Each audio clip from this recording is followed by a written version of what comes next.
তাআলা কি বললেন লাউলা কানা মিনাল মুসাব্বিহিন যদি নবী ইউনূস তাসবিহ না পড়তো এখানেও মজা করে বললেন যদি সে তাসবিহ পড়নেওয়ালাদের মধ্যে শুমার না হইতো সুবহানাল্লাহ আশ্চর্য কথা একবার দুইবার পড়লেই তো তাসবিহ পড়নেওয়ালা হয়ে গেছে लेकिन तस्बीह पढ़ने वाला बेशी बेशी तस्बीह पढ़ने वालाদের মধ্যে শুমার হইতে হলে কতবার পড়তে হয় আল্লাহ তাআলা বলেন তিনি যদি তসবিহ পড়নে ওয়ালাদের মধ্যে শুমার না হতো তিনি যদি তসবিহ পড়নে ওয়ালাদের মধ্যে নিজেকে শুমার করে দিতে না পারতেন লালাবিসা ফি বাতনিল হুত মাছের পেটে থাকতো কিয়ামত পর্যন্ত মাছের পেটে তাকে রেখে দিতাম কোন পর্যন্ত যেন এখানেও রব্বুল আলামিন বলেন তোমরা যদি করোনা আক্রান্ত হয়ে করোনা মহামারীর পরেও তোমরা যদি আমার দিকে না ফিরো তোমরা যদি তসবিহ না বাড়াও জিকির আজকার না বাড়াও আকবার জিকির না ধরো আফদল জিকির না ধরো কাসরাতে জিকির না ধরো মুদাওয়ামাতে জিকির না ধরো তোমাদেরকে আমি বাঁচাইতাম না তোমাদেরকে আমি বাঁচাবো না যেভাবে কাযালিকা নুনজিল মুমিনিন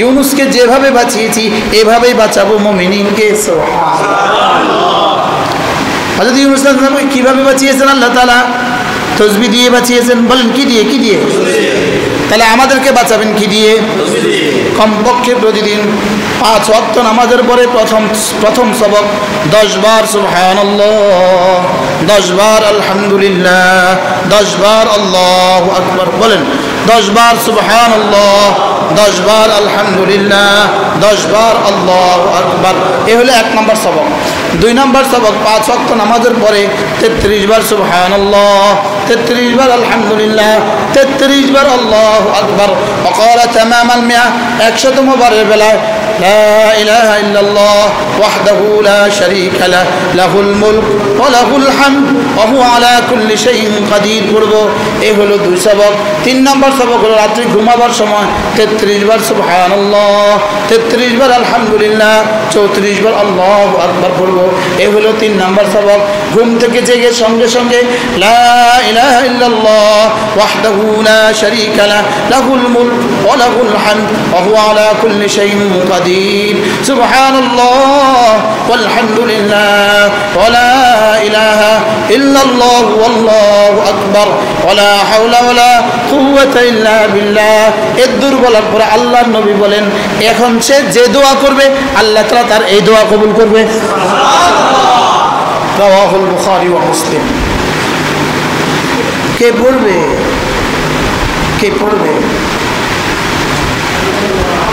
বলেন না আমি পড়বো ইনশাআল্লাহ আমরা বলেন না কোন আমি পড়বো কোন কে পড়বে আমি পড়বো আবার সবকগুলো আবার তাকরা করি 5 ওয়াক্ত নামাজের পরে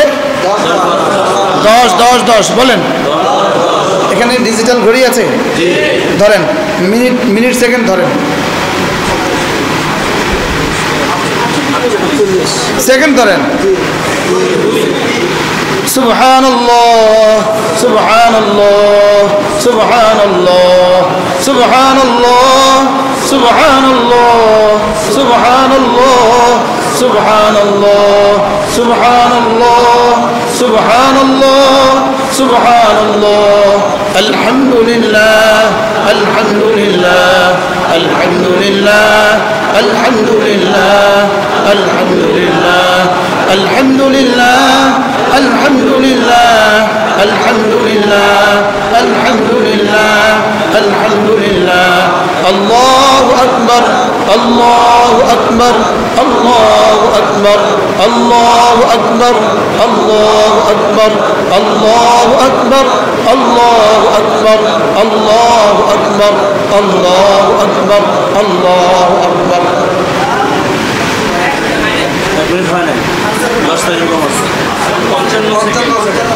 1 মিনিট হয় নাই 55 সেকেন্ড যদি ধরেন 1 মিনিট হয়েও গেল রাসূল বলেন ওয়াযালিকা 50 ওয়া 100 বিল লিসান যদি এভাবে তুমি ফজরে 30 বার পড়ো যোহরে 30 বার পড়ো আসরে 30 বার পড়ো মাগরিবে 30 বার পড়ো এশা 30 বার পড়ো রাসূল বলেন ওয়াযালিকা 50 ওয়া 100 বিল লিসান মুখে হয়ে গেল 150 বার ওয়া ফিল মিজানে 500 ওয়া 1000 মিজানে উঠে গেল 1500 বার সুবহানাল্লাহ এবার যদি জবানে হয় 150 বার মিজানে উঠে গেল 1500 বার মাসে উঠবে কত হাজার বার মাসে উঠে গেল 37,500 বার সুবহানাল্লাহ কি এভাবে যদি কেউ 10 বছর পরে তার জিকির কেমন হবে? অথচ রাসূল বলেন খুল্লাতান, দুটো অভ্যাস এমন আছে লাম ইয়ামাল বিহিমা আবদুম মুসলিম, কোন মুসলমান এই দুটো অভ্যাস করবে না ইল্লা দাখালাল জান্নাহ, সোজা জান্নাতে চলে যাবে। 1 নম্বর অভ্যাস 5 ওয়াক্ত নামাজের পরে 10 বার সুবহানাল্লাহ পড়বে, 10 বার আলহামদুলিল্লাহ পড়বে, 10 বার আল্লাহু আকবার পড়বে। সাহাবা জিজ্ঞেস করলেন, রাসূল বললেন হুমা ইয়াসির, এই দুটো আমল বড় সহজ, ওয়া মান ইয়ামাল বিহিমা কালিল, তবে করনেওয়ালা মানুষের সংখ্যা বড় অল্প। সাহাবা জিজ্ঞেস করলেন কাইফা, কেন হলো ইয়া রাসূলুল্লাহ, আপনার উম্মত এটা কম করবে কেন? রাসূল বললেন কাদ জাআ আহাদাকুম ইয়ানি আশ-শাইতান, অর্থাৎ নামাজ শেষ করার সঙ্গে সঙ্গে শয়তান এসে পড়ে, ওই উযাক্কিরু হাজাতাহু, এসে তার কোনো প্রয়োজন তাকে মনে করিয়ে দেয়, তাকে বলে চলো তোমার কাজ আছে, আর তাকে বঞ্চিত করে দেয়। অথচ 1 মিনিট সময় লাগলো না, আজ থেকে করবো তো ইনশাআল্লাহ। এই সবকটা সহজ না কঠিন? তাহলে 5 ওয়াক্ত নামাজের পরে কি করব? 10 বার 10 বার 10 বার এই আমলগুলো করবো তো ইনশাআল্লাহ। 2 নম্বর সবক, রাসূল বলেন ঘুমাবার সময় 33 বার সুবহানাল্লাহ পড়বা, 33 বার আলহামদুলিল্লাহ পড়বা, 34 বার আল্লাহু আকবার পড়বা, দাখালাল জান্নাহ, সোজা জান্নাতে চলে যাবা। ঘরে থাকার ফায়দা, এজন্য আমরা 2 ঘরে থাকি, কখনো নিজের ঘরে, কখনো রবের ঘরে। বলেন আমরা কয় ঘরে থাকি? কখনো নিজের ঘরে, কখনো কি রবের ঘরে থাকি। আলহামদুলিল্লাহ বলেন আলহামদুলিল্লাহ। এজন্য আমাদেরকে উপদেশ দিতে হবে না হাত ধোন। আমরা তো ফাগসিলু উজুহাকুম ওয়া আইদিয়াকুম, আমরা তো আমাদের হাত প্রতিদিন 5 টাইমস, 5 সময়ে 15 বার ধুই। আমরা কতবার ধুই বলেন? আমরা এতদিন পরে বলছো হাত ধুন, বেশি করে ধুলে হাত করোনা হবে কুপোকাত। বলেন বেশি করে ধুলে হাত করোনা হবে কুপোকাত। এবার করোনা কি বলে জানেন? করোনা 3য় মেসরাটা, এই কবিতার 3য় পংক্তিটা করোনা বানাচ্ছে। করোনা কি বলে? বেশি করে ধুলে হাত করোনা হবে কুপোকাত। 3য় মেসরা বলে আমি করব তার মুন্ডুপাত। আমি করব তার কি বলেন? মুন্ডুপাত। এজন্য বেশি করে হাত ধোয়া। তোমরা কয় মিনিট পরে পরে ধোবা? তোমরা এখনো কয়বার ধুচ্ছ? কিন্তু আমরা তো জন্ম থেকে আলহামদুলিল্লাহ 7 বছর বয়স থেকেই প্রতিদিন 5 বার, 5 সময়ে 15 বার ধুই আলহামদুলিল্লাহ। আবার ঘুমাবার সময় আবার ধুই, আবার ঘুম থেকে উঠে আবার ধুই। আমাদের নবীজি তো আমাদেরকে আগেই বলেছেন ইযা ইস্তাইকাযা আহাদুকুম মিন মানামিহি ফালা ইয়াগমিসান্না ইয়াদাহু ফিল ইনা ক্বাবলা আন ইয়াগসিলাহুমা। হ্যাঁ, আমাদের নবীজি তো আগেই বলছেন তোমরা যদি ঘুম থেকে উঠো তো পাত্রের ভিতরে হাত দিও না, আগে বাইরে ধুয়ে নাও, কারণ সে জানে না আইনা বাতাত ইয়াদাহু, তার হাত রাতে কোথায় ছিল। জার্মানি ডাক্তার বলছেন, এই রিসেন্টলি জার্মানি এক ডাক্তার বলছেন ইসলামের নবী তো হাত ধোয়ার কথা 1450 আগে বলে গেছে কি আইনা বাতাত ইয়াদাহু, সে জানে না তার 2 হাত রাত্রিবেলা কোথায় ছিল, তার 2 হাতে কি কি জীবাণু ছিল, এটা তার জন্য ক্ষতিকর হবে। এই জন্য রাসূল বলেছেন আগে হাত বাইরে ধুয়ে নাও, পরে পাত্রে হাত দিও। সুবহানাল্লাহ। তাহলে তোমরা আমাদেরকে ঘরে থাকার উপদেশ দিচ্ছ, তোমরা ঘরে ঢুকে যাও। আলহামদুলিল্লাহ আমরা ঘরে আছি, ঘরে থাকবো, হয় নিজের ঘরে না রবের ঘরে। কি ভাই? আর হাত ধোয়া মাশাআল্লাহ তোমরা আমাদেরকে উপদেশ দিচ্ছ হাত ধোয়া, তো আমরা আগে থেকেই ধুচ্ছি, এখন থেকে তোমরাও ধো। ঠিক আছে না কথা? আচ্ছা, এরপরে আমাদেরকে উপদেশ দিচ্ছেন মাস্ক পরতে। আমরা আলহামদুলিল্লাহ পকেটে মাস্ক রেখে দিচ্ছি। কোথায় মাস্ক দেখাও না ভাই?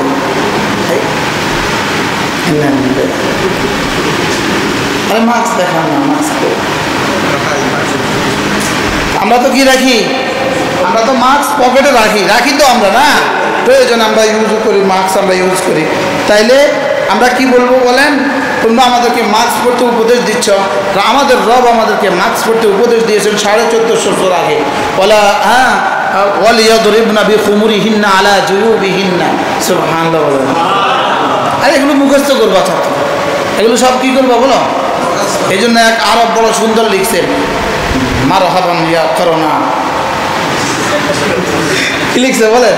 মারহাবান ইয়া করোনা, করোনা তোমাকে শুকরান ইয়া করোনা, করোনা তোমাকে অনেক ধন্যবাদ, আমরা পারি নাই আমাদের মেয়েদেরকে ঘরে রাখতে, তুমি আমাদের মেয়েদেরকে ঘরে ঢুকিয়ে দিয়েছ। এরা বিশ্ব হাত ধোয়া দিবস বানিয়েছে, বিশ্ব হাত ধোয়া দিবস, এরা বছরে একবার হাত ধোয়। করোনা তুমি এখন প্রতি 20 মিনিট পরে পরে 20 সেকেন্ড ধুতে বাধ্য করেছ। কি এই জন্য শোকরা নিয়া করোনা করোনা আমরা এদেরকে এদের চেহারা থেকে নেকাব খুলে দিয়েছে, এরা এদের চেহারা থেকে, আরবরা এদের চেহারা থেকে নেকাব খুলে দিয়েছে। করোনা তুমি পারছো, আবার শুধু নেকাব নয়, এবার পিপি পরিয়ে দিয়েছে এদের ভিতরে। কি হয় এখন কি পরায় দিছে বলেন? সারা দুনিয়ার সমস্ত বিমানবালাদের নিজস্ব পোশাকের উপরে এখন পার্সোনাল প্রোটেকশন, এখন প্লাস্টিকের জামা পরায় দিছে, হাত মোজা লাগাই দিছে প্লাস্টিকের। মজার বিষয় হলো এখনও এরা প্লাস্টিকেরটাই পরে, এখন এটা সুতোরটা পরে না, কাপড়েরটা পরে না, বলে কাপড়েরটা তো ইসলাম, এই জন্য এটা পরতাম না, আর প্লাস্টিকেরটা পরলে তো প্রোটেকশন, এই জন্য এটা পরব।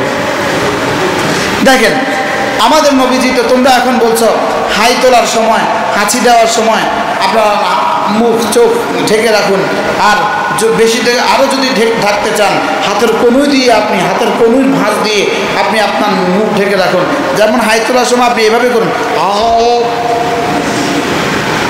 কিভাবে করুন বলেন? আপনি এভাবে করুন।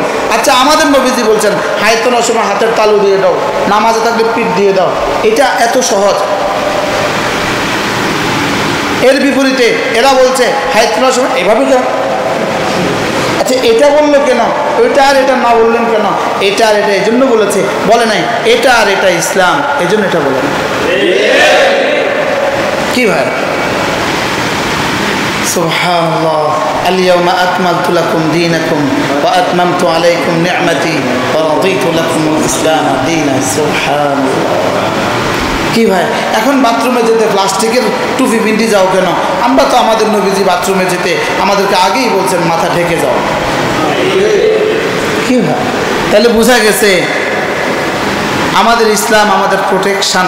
বলেন বলেন বলেন বলেন, সর্বকালের সর্বশ্রেষ্ঠ প্রোটেকশন আমাদের ইসলাম। আমাদের ইসলাম আমাদের রক্ষা কবচ। আমাদের ইসলাম আমাদের কি রক্ষা কবচ? শুধু করোনা থেকে রক্ষা কবচ না, দাজ্জাল থেকেও রক্ষা কবচ। এরা আরো আগে বেড়ে বলেন আমাদের মসজিদ আমাদের মাদ্রাসা আমাদের রক্ষা কবচ। বলেন আমাদের মসজিদ আমাদের মাদ্রাসা কি? এই জন্য আমাদের বর্তমান সময়ের, বর্তমান জমানার সবচেয়ে বড় আলেমী দ্বীন, বর্তমান দুনিয়ার সবচেয়ে বড় আলেমী দ্বীন, তিনজনের মধ্যে একজন ধরতে হবে। হযরত মাওলানা মুফতি আব্দুস সালাম চাটগ্রামী দামাত বারাকাতুহুম, হযরত দামাত বারাকাতুহুম বলেন যে আমাদের ইসলাম আমাদের কাছে সবচেয়ে বড় মজবুত রক্ষা কবচ। সুবহানাল্লাহ। বলে ইসলামের চেয়ে বড় রক্ষা কবচ পৃথিবীতে আর কিছু হইতে পারে না। এজন্য হযরত বলেন যে আমাদের ইসলামের প্রতিটা বিধি বিধান আমাদের জন্য রক্ষা কবচ, আমাদের জন্য কি বলেন? রক্ষা কবচ। এজন্য হযরত বলেন ওমান দাখালাহু কানা আমিনা, যদিও এটা বাইতুল্লাহর জন্য নাজিল হয়েছে, ওমান দাখালাহু কানা আমিনা, কিন্তু তিনি বলেন যে এই ঘরে দাখিল হবে সে আমিন হবে, সেও নিরাপদ হবে। ওয়াজআলনাল বাইতা মাসাবাতান লিন-নাসি ওয়া আমনা, আমি এই ঘরকে বানিয়েছি মাসাবা, বারবার যাওয়ার জায়গা, ও আমনা এবং নিরাপদ বানিয়েছি। তিনি বলেন বাইতুল্লাহ যেমন যে ঢুকবে সে আমেন, সে মামুন, সে নিরাপদ। আর বাইতুল্লাহ যেমন নিরাপদ, পৃথিবীর সমস্ত মসজিদে যে ঢুকবে সেও নিরাপদ, আর পৃথিবীর সমস্ত মসজিদ এটাও নিরাপদ। বলেন তাহলে আমাদের মসজিদ আমাদের নিরাপত্তার শেষ ঠিকানা। বলেন আমাদের মসজিদ আমাদের নিরাপত্তার কি শেষ ঠিকানা? আমাদের মসজিদ আমাদের সফলতার শেষ ঠিকানা, আমাদের মসজিদ আমাদের কামিয়াবির শেষ ঠিকানা, আমাদের মসজিদ আমাদের মুক্তির শেষ ঠিকানা। বলেন আমাদের মসজিদ আমাদের মুক্তির কি শেষ ঠিকানা? আমাদের মসজিদ আমাদের সফলতার শেষ ঠিকানা, আমাদের মসজিদ আমাদের নাজাতের শেষ ঠিকানা, আমাদের মসজিদ আমাদের ফালাহর বাহাবুদের শেষ ঠিকানা। এই কথাগুলো এখন উম্মতের সামনে বারবার বলা দরকার, বেশি বেশি বলা দরকার। উম্মাহ, আপনি মনে করছেন মসজিদ থেকে বেঁচে থাকলে, মসজিদে না আসলে আপনি করোনা থেকে বেঁচে যাবেন? না, মসজিদে না আসলে যদি করোনা থেকে বাঁচত তো কি বলে ইংল্যান্ডের রানীর করোনা হলো কেন? তিনি কোন মসজিদে গেছেন? কথা বুঝেন নাই মনে হয়। তাহলে বোঝা গেছে মসজিদে না গেলেই করোনা থেকে বাঁচার কোনো সুযোগ কি? বলেন মসজিদে না গেলেই করোনা থেকে বাঁচার কোনো সুযোগ কি নাই?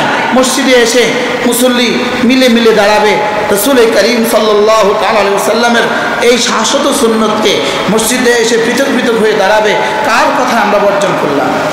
কার কথা আমরা বর্জন করলাম? খেয়াল করেন, একজনে সিঙ্গাপুর ডাক্তারের কাছে গেল, তো ডাক্তার সাহেব তাকে 2টো ট্যাবলেট দিয়ে দিল। সকালে 2টা একসাথে খাবেন, বিকালে 2টা একসাথে খাবেন। চান্দিনা থেকে আসার পথে বা মাদাইয়া থেকে আসার পথে রিক্সাওয়ালা তাকে কি বলতেছে, ভাই কোথায় গেলেন? তো সে বলতেছে, ভাই সিঙ্গাপুরে গেছি, সিঙ্গাপুরের ডাক্তার আমার 2টো ট্যাবলেট দিয়েছে, সকালে 2টা একসাথে খাবো, বিকালে 2টা একসাথে খাবো। রিক্সাওয়ালাকা, ডাক্তার বেকুব, আপনি একসাথে খাইয়েন না, এটা আলাদা আলাদা করে খাবেন। এখন আপনি রিক্সাওয়ালাকে কি বলবেন? কি কত নম্বর বেকুব বলবেন? আচ্ছা, এবার আপনি যদি রিক্সাওয়ালার পরামর্শ মতে সিঙ্গাপুরের ডাক্তারের ওষুধটা ছেড়ে দেন, এবার রিক্সাওয়ালা বেকুব না আমনে বেকুব? বুঝেন না কথা? কার পরামর্শে কারটা ছাড়লেন? ঢাকা মেডিকেলের প্রফেসরের কথা ছাড়লেন কার পরামর্শে বলেন? এবার বলেন মুহাম্মদুর রাসূলুল্লাহ কি বলেছেন সাল্লাল্লাহু আলাইহি ওয়াসাল্লাম? বলেন আমরা ভিন্ন ভিন্ন দাঁড়িয়েছি কার পরামর্শ? কে দিছে এই পরামর্শ? টিউনু সাহেব। তিনি কার পরামর্শ? এসপি সাহেব বা ডিসি সাহেব। তিনি কার পরামর্শ? স্বাস্থ্য মন্ত্রণালয়ের পরামর্শ। তিনি কার পরামর্শ? স্বরাষ্ট্র মন্ত্রণালয়ের পরামর্শ। তিনি কার পরামর্শ? মন্ত্রণালয়ের পরামর্শ। তিনি কাদের পরামর্শ? বিশ্ব স্বাস্থ্য সংস্থার পরামর্শ। বিশ্ব স্বাস্থ্য সংস্থা কার পরামর্শে? ইসরায়েলের পরামর্শে। আমরা কার পরামর্শে কারটা মানলাম, কারটা ছাড়লাম? কি আমাদের ঈমান? আমাদের বোঝা। আল্লাহ আমাদেরকে হেফাজত করেন। আমি তো বুঝতেছি আপনারা মনেও কষ্ট পাইতেছেন, কিন্তু আমাদের এখনকার এই মামুলি না যাবে আপনারা, আমাদের এই কথাগুলো ভাল লাগে না। যখন 3 বছর এক টানা উপোস থাকবেন, এক টানা 3 বছর কারোর ঘরে কোনো খাবার নাই, সমাজে এক দানা কোনো শস্য উৎপাদন নাই, যখন এক টানা 1 বছর গেল, 2 বছর গেল, 3য় বছর গেল, আলু নাই, গম নাই, ধান নাই, একটা শস্য বীজ নাই, এই অবস্থায় যখন দাজ্জাল আসবে আর দাজ্জালের কাছে রুটির পাহাড় হবে আর গোশতের পাহাড় হবে, তখন ইমাম সাহেব বলবেন এটা দাজ্জাল খেও না, আপনি তখন মানবেন কিভাবে বলেন? আমি বুঝাইতে পারলাম না মনে হয়। এখন বাঁচবেন কিভাবে বলেন? আচ্ছা খাসা মুসলমান মসজিদে আসে না, বাস্তব অবস্থা। গরুর বাজারে গোবর আছে তো না? আসেনি? গরুর পেশাব আসেনি? কাদা এবারে বাজারে কাদা ছিল নি? ধুলোবালি ছিল কিনা বলেন? সেখানে করোনার কোনো ভয় নাই, লেকিন ঈদগাহে করোনার ভয় আছে। মারাত্মক অবস্থা। বাস্তব না বাস্তব বলেন? শুধু ইসলামের নামে 2জন মিললেই করোনার ভয় আছে, আর ইসলাম ছাড়া সব কিছু মিলতে পারে, কোনো অসুবিধা নেই। এগুলোর পেছনে কি অন্য কিছু নাই? আপনারা কি মনে করতেছেন? হায় মুসলমান, কোন ভাষা আপনাদেরকে বুঝাবো? হতে পারে আমার বোঝানোর শব্দ শেষ, আমার বোঝানোর ভাষা শেষ, লেকিন এগুলো আমাদেরকে শুধুই ধ্বংসের ষড়যন্ত্র। এগুলো আমাদেরকে শুধুই ধ্বংসের ষড়যন্ত্র। আচ্ছা, গার্মেন্টসগুলোর ভয়াবহতা, গার্মেন্টসগুলোর নারী আর পুরুষের সম্মেলন, গার্মেন্টসগুলোর ভিড় থেকে কি আমাদের মসজিদের মাদ্রাসাগুলোর ভিড় এর থেকে কম না বেশি বলেন? আমাদের এখানে কি পরিমাণ পরিচ্ছন্নতা?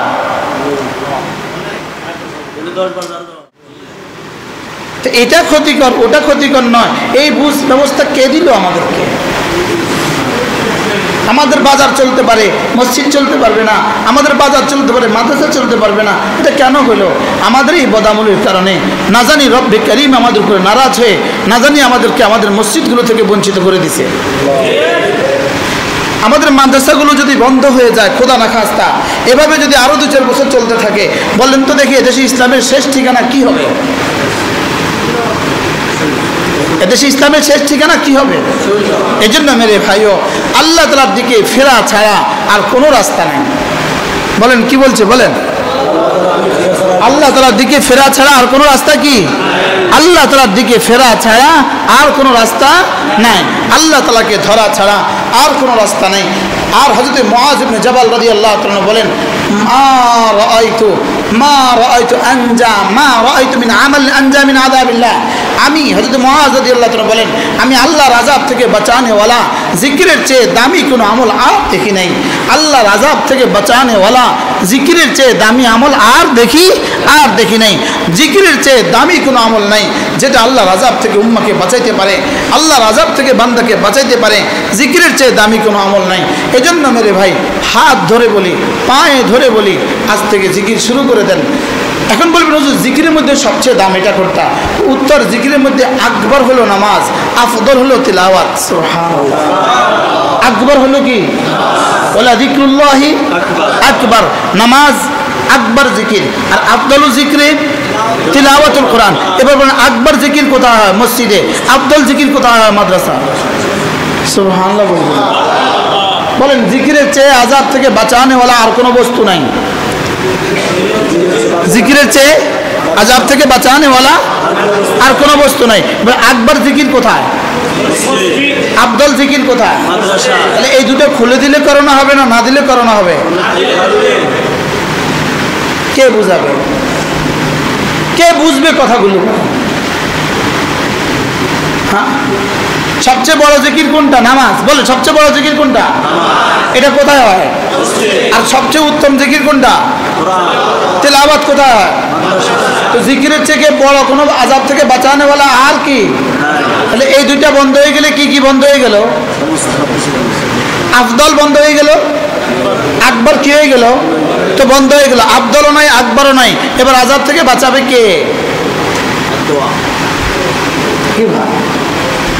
এই জন্য আল্লাহ তাআলা যেন আমাদের মসজিদগুলোকে চিরদিনের জন্য খুলে দেন। আল্লাহ তাআলা যেন আমাদের মাদ্রাসাগুলো আজ থেকে কিয়ামত পর্যন্ত আমাদের মাদ্রাসাগুলো খুলে দেন। আল্লাহ তাআলা আমাদেরকে বেশি বেশি করে জিকিরের তৌফিক দান করেন। আযাব থেকে বাঁচানোওয়ালা জিকিরের চেয়ে আর কিছু নাই। হযরত ইউনূস আলাইহিস সালাম মাছের পেটে চলে গেলেন। গেলেন তো গেলেনই, কেন গেলেন, কি জন্য গেলেন, কিভাবে গেলেন, এটা বলা উদ্দেশ্য না। গেলেন তো গেলেন, লেকিন মাছের পেটে যাওয়ার পরে আল্লাহ তাআলা মাছকে বলে দিলেন, মাছ, এটাকে তোকে খাবার হিসাবে দেই নাই, এটাকে হেফাজতের জন্য রেখে দিয়েছি। আর হযরত ইউনূস আলাইহিস সালাম মাছের পেটে দাঁড়িয়ে গেলেন। মাছের পেটে দাঁড়িয়ে গেলেন, এবার শুরু করে দিলেন, লা ইলাহা ইল্লা আনতা সুবহানাকা ইন্নী কুনতু মিনাজ জালিমিন। আমরা মনে করছি এটা বুঝি 4446 বার পড়লে হবে। আমরা মনে করছি নির্দিষ্ট সংখ্যক পর্যন্ত 10 জন হুজুর দিয়ে খতম করায় দিলে হবে। হযরত ইউনূস আসলাম পড়লেন, দিনেও পড়লেন, রাতেও পড়লেন, সকালেও পড়লেন, দুপুরেও পড়লেন, বিকেলেও পড়লেন, একটানা পড়লেন, বিরামহীন পড়লেন, একটানা 40 দিন। কতদিন? আমরা কতদিন পড়লাম? আমরা কয়বার পড়লাম? লা ইলাহা ইল্লা আনতা সুবহানাকা ইন্নী কুনতু মিনাজ জালিমিন। লা ইলাহা ইল্লা আনতা সুবহানাকা ইন্নী কুনতু মিনাজ জালিমিন। আচ্ছা, হযরত ইউনূস আলাইহিস মতো নবী আবার পড়লেন 3 অন্ধকারের ভিতরে। আচ্ছা, কি পরিমাণ টেনশনে, আর কি পরিমাণ হতাশা, আর কি পরিমাণ চিন্তায়, আর কি পরিমাণ রবের ভালোবাসায়, কি পরিমাণ রবের আশায়, কি পরিমাণ রবের ভয়ে একটানা পড়লেন 40 দিন। 40 দিন পরে ফাস্তাজাবনা লাহু ওয়া নাজ্জাইনাহু মিনাল গাম ওয়া কাযালিকা নুনজিল মুমিনিন। 40 দিন পর রব্বে কারীম ফাস্তাজাবনা লাহু, 40 দিন পরে বললেন, আমি এবার তার ডাকে সাড়া দিলাম। ওয়া নাজ্জাইনাহু মিনাল গাম, তাকে এই পেরেশানি থেকে নাজাত দিলাম। ওয়া কাযালিকা নুনজিল মুমিনিন, এমনিভাবে কিয়ামত পর্যন্ত আনেওয়ালা উম্মতকে, মুমিনিনকে আমি নাজাত দিব। এটা রব্বুল আলামিনের ওয়াদা। সুবহানাল্লাহ। এবার আল্লাহ তাআলা কি বললেন? লাউলা কানা মিনাল মুসাব্বিহিন, যদি নবী ইউনূস তাসবিহ না পড়তো। এখানেও মজা করে বললেন, যদি সে তাসবিহ পড়নেওয়ালাদের মধ্যে শুমার না হইতো। সুবহানাল্লাহ। আশ্চর্য কথা, একবার দুইবার পড়লেই তো তাসবিহ পড়নেওয়ালা হয়ে গেছে। লেকিন তাসবিহ পড়নেওয়ালা, বেশি বেশি তাসবিহ পড়নেওয়ালাদের মধ্যে শুমার হইতে হলে কতবার পড়তে হয়? আল্লাহ তাআলা বলেন, তিনি যদি তাসবিহ পড়নেওয়ালাদের মধ্যে শুমার না হতো, তিনি যদি তাসবিহ পড়নেওয়ালাদের মধ্যে নিজেকে শুমার করে দিতে না পারতেন, লালাবিসা ফি বাতনিল হুত, মাছের পেটে থাকতো কিয়ামত পর্যন্ত। মাছের পেটে তাকে রেখে দিতাম কোন পর্যন্ত? যেন এখানেও রব্বুল আলামিন বলেন তোমরা যদি করোনা আক্রান্ত হয়ে করোনা মহামারীর পরেও তোমরা যদি আমার দিকে না ফিরো, তোমরা যদি তসবিহ না বাড়াও, জিকির আজকার না বাড়াও, আকবার জিকির না ধরো, আফদল জিকির না ধরো, কাসরাতে জিকির না ধরো, মুদাওয়ামাতে জিকির না ধরো, তোমাদেরকে আমি বাঁচাইতাম না, তোমাদেরকেও আমি বাঁচাবো না। যেভাবে কাযালিকা নুনজিল মুমিনিন, ইউনুসকে যেভাবে বাঁচিয়েছি এভাবেই বাঁচাবো মুমিনিনকে।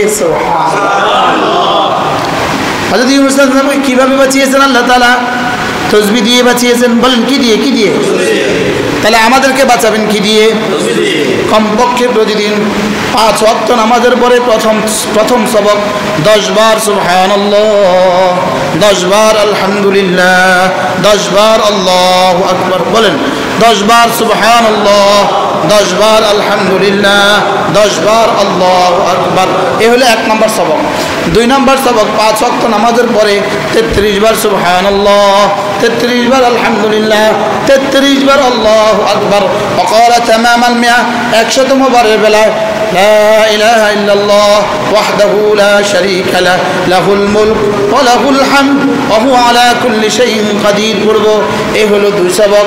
3 নম্বর সবক হলো রাত্রি ঘুমাবার সময় 33 বার সুবহানাল্লাহ, 33 বার আলহামদুলিল্লাহ, 34 বার আল্লাহু আকবার পড়ব।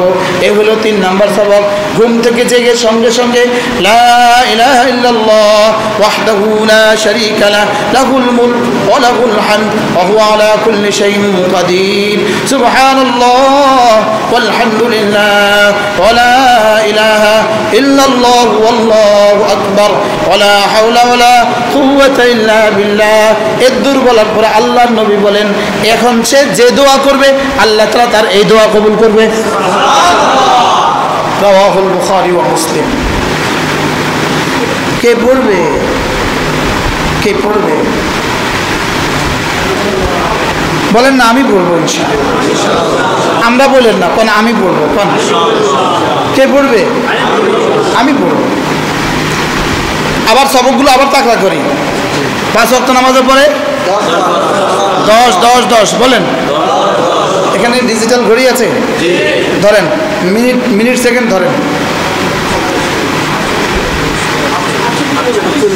সেকেন্ড ধরেন। সুবহানাল্লাহ সুবহানাল্লাহ সুবহানাল্লাহ সুবহানাল্লাহ সুবহানাল্লাহ সুবহানাল্লাহ সুবহানাল্লাহ সুবহানাল্লাহ সুবহানাল্লাহ সুবহানাল্লাহ আলহামদুলিল্লাহ আলহামদুলিল্লাহ আলহামদুলিল্লাহ আলহামদুলিল্লাহ আলহামদুলিল্লাহ আলহামদুলিল্লাহ আলহামদুলিল্লাহ আলহামদুলিল্লাহ আলহামদুলিল্লাহ আলহামদুলিল্লাহ আল্লাহু আকবার আল্লাহু আকবার আল্লাহু আকবার আল্লাহু আকবার আল্লাহু আকবার আল্লাহু আকবার আল্লাহু আকবার আল্লাহু আকবার আল্লাহু আকবার আল্লাহু আকবার।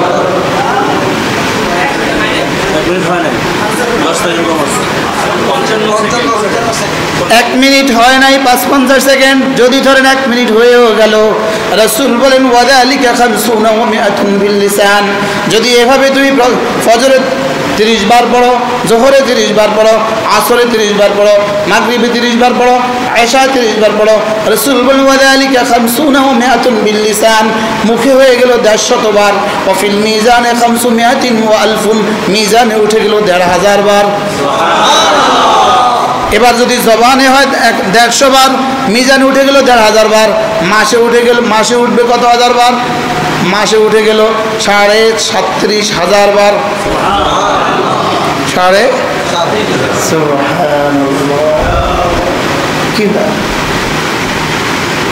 এভাবে যদি কেউ 10 বছর পরে তার জিকির কেমন হবে? অথচ রাসূল বলেন খুল্লাতান, 2টো অভ্যাস এমন আছে লাম ইয়ামাল বিহিমা আবদুম মুসলিম, কোনো মুসলমান এই 2টো অভ্যাস করবে না ইল্লা দাখালাল জান্নাহ, সোজা জান্নাতে চলে যাবে। এক নম্বর অভ্যাস 5 ওয়াক্ত নামাজের পরে 10 বার সুবহানাল্লাহ পড়বে, 10 বার আলহামদুলিল্লাহ পড়বে, 10 বার আল্লাহু আকবার পড়বে। সাহাবা জিজ্ঞেস করলেন, রাসূল বললেন হুমা ইয়াসির, এই দুটো আমল বড় সহজ, ওয়া মান ইয়ামাল বিহিমা কালিল, তবে করনেওয়ালা মানুষের সংখ্যা বড় অল্প। সাহাবা জিজ্ঞেস করলেন কাইফা, কেন হলো ইয়া রাসূলুল্লাহ, আপনার উম্মত এটা কম করবে কেন?